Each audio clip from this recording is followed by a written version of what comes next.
گھڑی پر نظر دوڑائی تو 7 بج رہے تھے۔ وہ جب یہاں آئی تھی تو شام کے 8 بجے تھے۔ اب نہ جانے صبح کے 7 تھے یا رات کے، جاننا مشکل تھا کیونکہ پورا کمرہ دبیز پردوں سے ڈھکا ہوا تھا۔ گزرے وقت کا سوچتے اس کا دل اتھا گہرائیوں میں ڈوب کر ابھرا۔ اسامہ کہاں ہے؟ وہ ضرور باہر ہوں گے، ابھی آ جائیں گے۔ وہ بھلا میرے ساتھ ایسا کیوں کریں گے؟ وہ تو مجھ سے محبت کرتے ہیں۔ خود کو جھوٹی تسلی دیتے اس کی آنکھیں بری طرح بھیگ گئیں۔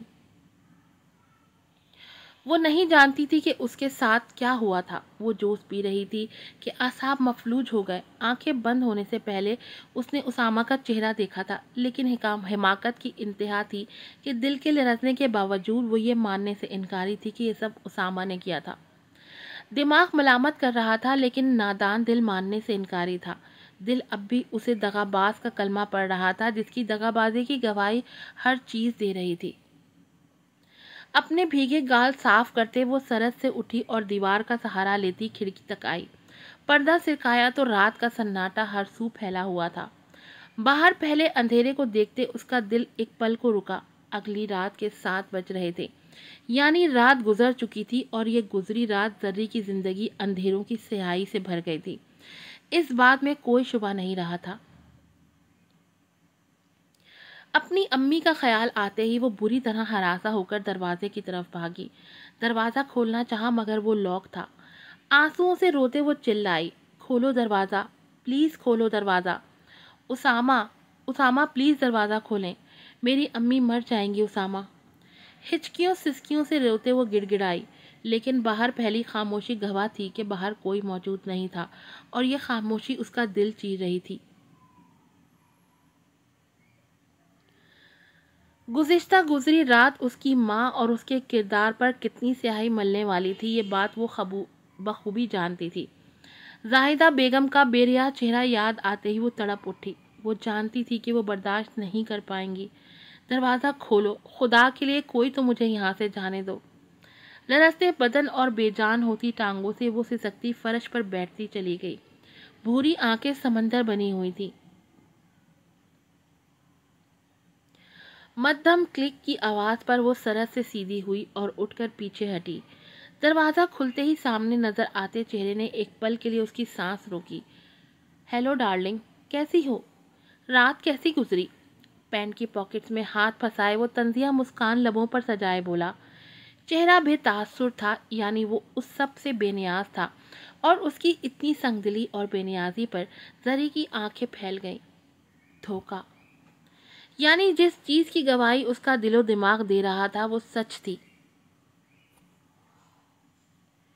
یہ سب اسی ستمگر نے کیا تھا جو اس کے دل کے تخت پر براجمان تھا۔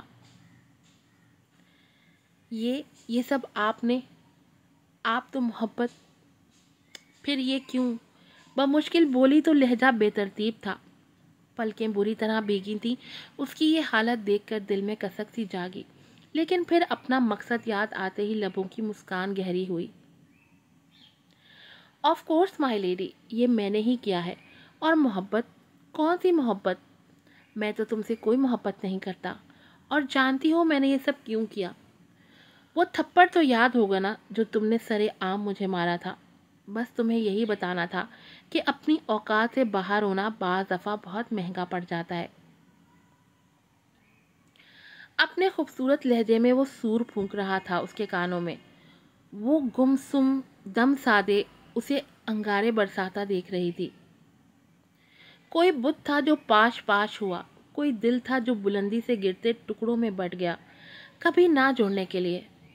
آنسو ٹھٹر کر پلکوں کی دہلیز پر رک گئے۔ وہ ساکت سی اس کی سیاہ آنکھوں میں نفرت دیکھ رہی تھی۔ ان آنکھوں میں اس کے لیے محبت ہوا کرتی تھی، تو اب کیسے مان لیتی وہ کہ وہ اس سے نفرت کرتا تھا، اور ایک معمولی تھپڑ کا اتنا بڑا کفارہ؟ تو جو تھا وہ سب دھوکہ تھا۔ سب کچھ واضح تھا، لیکن وہ پھر بھی تصدیق چاہتی تھی۔